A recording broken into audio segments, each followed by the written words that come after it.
Super. So what I'm going to do is go back to the first slide. I've also started the timer, so apologies if you get a loud glaring sound towards the end of this presentation. So I decided, I've done a few presentations at the BIAZA conferences and IZD about, I suppose, our online offering, and Kelly and Neve are going to do some chat about that following this. But I decided to look at what we were doing on site during the pandemic and what kind of face-to-face engagement was happening. So we had the outdoor safari trail while we were open in 2020 and while we were open in 2021. So what I'm going to talk about is role of the volunteers at Dublin Zoo pre-pandemic and then during the pandemic. I'd love to be saying post-pandemic, but in Ireland, we're starting to go back into restrictions here at the moment. The next stage, then we'll look at a volunteer survey that we conducted and then some visitors, feedback from our visitors, and then overall what lessons we've learned with the volunteer program in the zoo. So volunteering at the zoo started in 1987. We still have two of the original people that started still with the program, which I like to think of a testament to how fun and engaging the program has been over the 30 plus years. Their main duty is really public engagement. So we call them the conservation ambassadors. We do not have a paid public engagement team. So volunteers do the majority of this work. They support the discovery and learning programs and teaching staff.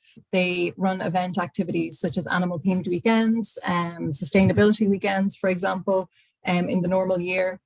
They do animal watch, so a little bit of support to the keepers if there's any changes to, reintroductions with animals and so on. So they would support there and just keeping an eye on what's happening. Corporate tours, group tours, VIP visits. We support two local children's hospitals with VIP days, and volunteers generally are the liaison person for the day on that. And we used to have birthday parties in Dublin Zoo, which they would have also supported on. So that was, up to the beginning of the pandemic. So then what happened was we, like most of you guys, scrambled together to come up with a way that we could open our organizations and engage with the public again and keep as, I suppose, viable businesses also. So the outdoor safari trail was what was Dublin Zoo worked on. So it is one-way trail. We did open this when we came out of the lockdowns in 2020. We closed again briefly, reopened, we kept with the one-way trail. And then we were closed for the first almost 4 months of 2021. And in April, towards the end of April 2021, we reopened again with the one-way trail. So it is opposite the usual flow of traffic. So it does come down and here at the left, I'm not sure if you can see my little annotate here. So they come in down here, usually they come in the other way and go the opposite way to the route. So that was something that we had to get used to. The visitors had to get used to. We strategically placed volunteers along this route. The whole route itself was restricted by barriers. We had absolutely no indoor houses open. We've only just reopened indoor houses and viewing areas in the last couple of weeks.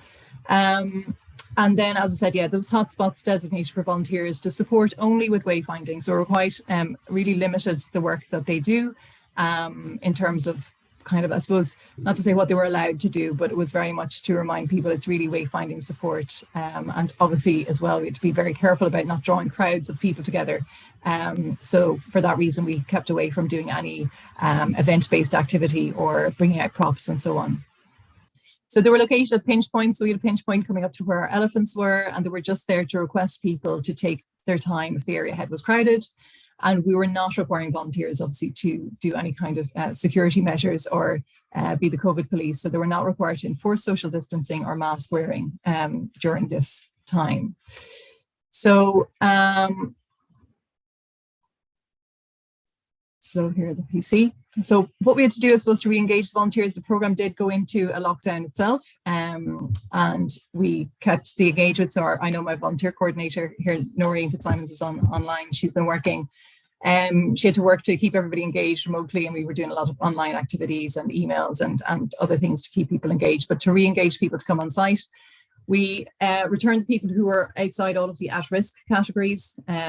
So basically, we were looking for people between 18 and 65 still on the program, who didn't have any underlying health conditions. So we treated the team very much like the staff. So we were trying to accommodate people as much as possible at Dublin Zoo if obviously they had any underlying health conditions and support remote working, etc. So in the summer of 2020, we had 35 returnees approximately of a pool of 100. And that carried us through the kind of that time of the year. By April 2021, so everybody again went off site when the zoo locked down over the winter of 2020, 2021. And we brought back 43 volunteers. So there was a lengthy process with all of the COVID kind of add-on admin, I suppose, to bring people back. And then obviously a lot of training. And then by November, so currently we are about 55 active volunteers out of what was originally a pool of approximately 100. So I'll talk about some of the reasons why we're quite low at the moment later on. So we lost a many, I suppose, to bring it to this 55 active volunteers due to return to studying. So many people taking the opportunity to get back to things they love and maybe change a career and so on. Loads of people moving out of Dublin. Dublin's in a housing crisis at the moment and a rental crisis. So many people who can work remotely obviously left the capital. Even some people very jealous we are of them moving to sunny countries to work remotely during the winter. We had a lot of people haven't returned because they're just not suited to the one-way trail or the outdoor safari trail because it does require a lot of standing. You are out in all weathers. And then some people just are not comfortable yet returning to public engagement, maybe with COVID numbers being back quite high in Ireland, and others caring for vulnerable family members. So they were just a snapshot of the reasons that we're kind of quite low at the moment in terms of our volunteer capacity. So as I said, Noreen did a stellar job trying to re-engage the volunteers and get them ready to be back on site. And there was a huge amount of training as well involved to ensure that their new task, I suppose, of public engagement with wayfinding support was very streamlined. So the changes, I suppose, to volunteering tasks, very different than the original program. So it is public engagement still, but just limited to wayfinding support. So we were originally in 2020 asking people to avoid any lengthy interactions to avoid drawing people together. And that's eased obviously at this stage. So we still haven't incorporated many learning props. In the summer, we didn't put any in place again because just to try to avoid crowds gathering. And this is sorely missed by the volunteer team and by the public. And this has featured obviously from feedback from the volunteers, but even from some of the messaging that comes in from the public. Again, they now had to do a support, not enforcement role. They never have to do an enforcement role, obviously. But this actually gave some confusion to the public, because when they came in on site, they assumed the volunteer was there to enforce social distancing and mask wearing. So that was just another kind of a thing that came about from this. This is an example of what our one-way trail station looks like. We had barriers around volunteers to obviously ensure they could safely distance from somebody who may approach them. Obviously, the volunteers are masked as well. We tried to disguise that gate to make it look a little bit more camouflaged and blending in. And then other things, again, just barriers to support social distance for the volunteer. And shelter as well. So we used a lot of shelter sites where possible, or we used umbrellas and things like that. There's a heavy use of crew skills. So I know many of you may have used crew skills and training with Adam Senior in your collections. So we refined the crew skills to help us with the wayfinding support. I think originally we probably dipped into one of the trainings with Adam, but Noreen worked very heavily on making sure that the crew skills were very relevant to the new function. And it was really of benefit that we had kind of started that. We literally had our last training, I think the February of 2020, and then came into lockdown in March. So at least we had that training in place with volunteers ahead of COVID hitting. So the volunteer survey results, we just did a short survey with the volunteers to kind of gauge what they thought of the whole process, only during the kind of, not the very first year of being involved with the outdoor trail, because it was pretty crazy at times, but the second year when we had a bit more experience. And we just surveyed a group between May and August, that time frame. We started, as I said, with about 43 towards the end of April, beginning of May. We grew the numbers a little bit because the zoo actually stayed open till 7:30 in the evenings, trying again to keep the business up and running and get us through winter, which proved to be incredibly successful. Groups still came in, our visitors still came in on early slots. So the kind of questions, the first thing we just want to see which volunteers, obviously responding to the survey, with 31 people out of around 50 respond. That there's 61% of them that have been volunteering with us less than 5 years. So we had quite a big engagement from that pool of our volunteer party, and significantly above nearly a quarter, I suppose, of our team were recruited in 2020. So we didn't do any recruitment in 2021. It just wasn't feasible. But we had those people that were recruited in 2020 had no experience of what the wider program was. They were trained and suddenly they were put out as our public engagement team on the one-way trail. And we'd have to say that based on feedback from the public and our own seeing the team and their performance, they were that kind of niche training that was the only thing they knew. They were actually incredibly effective in that role. Then there was obviously those quite a significant number that have been with us less than 5 years. The people 10 years or longer sometimes are more experienced volunteers, are maybe active retirees, and they weren't brought back. So hence the lower, I suppose, response rate there. Apologies now for all of the titles here on the bars are all slightly cut off, but I'll go through them. So we just asked them what did they believe their main duties to the volunteer program were, just to ensure that they really understood their role. So the first one is providing support to the public with wayfinding. Second one was public engagement with specific engagement about animals, which again, we weren't pushing very much at the time, but obviously the volunteers felt very strongly about delivering on that activity, which we are delighted about.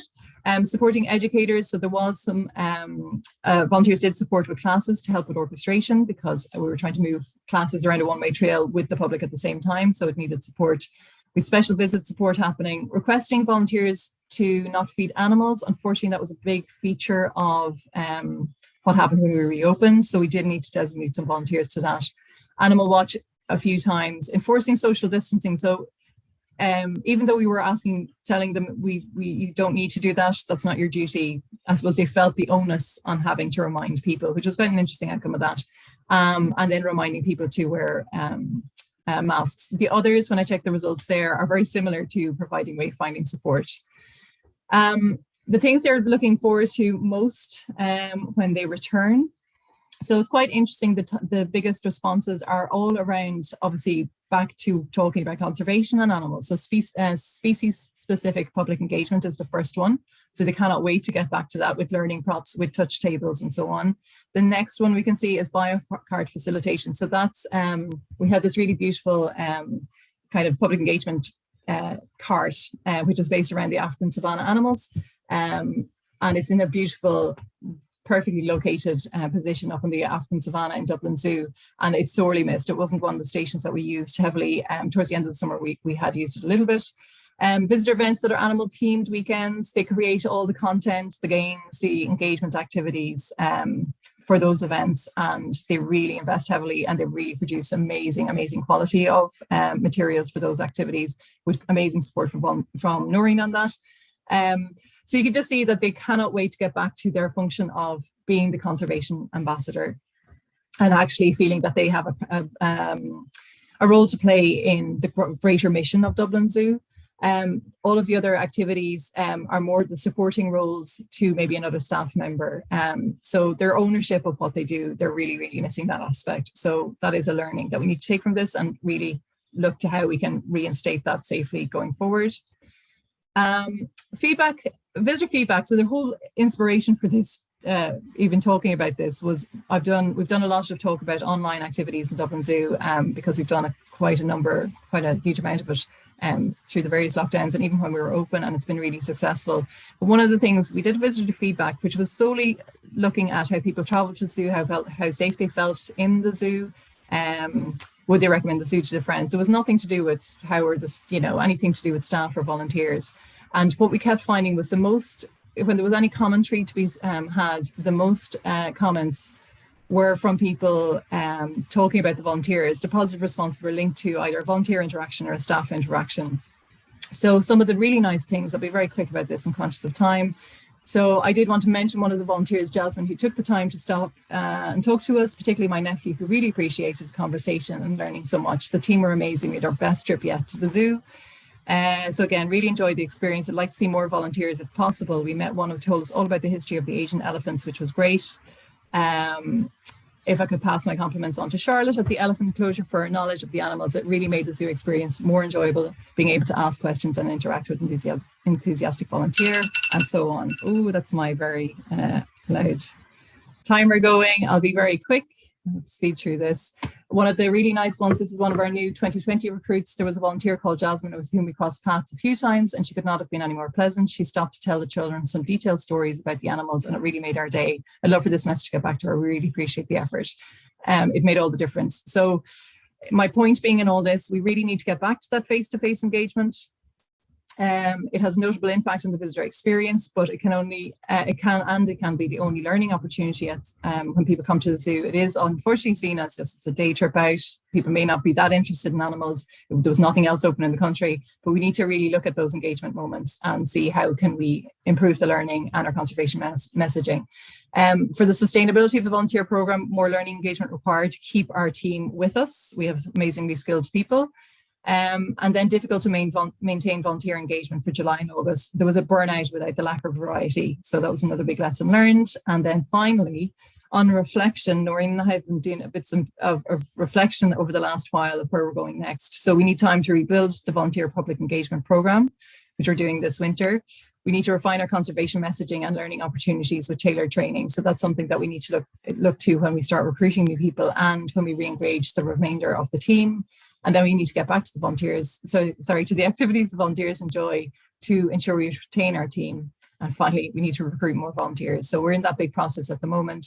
And I'm definitely inspired by Simon's keynote this morning as to how we do that and what impact the volunteers can have with the conservation messaging and the work of zoos going forward.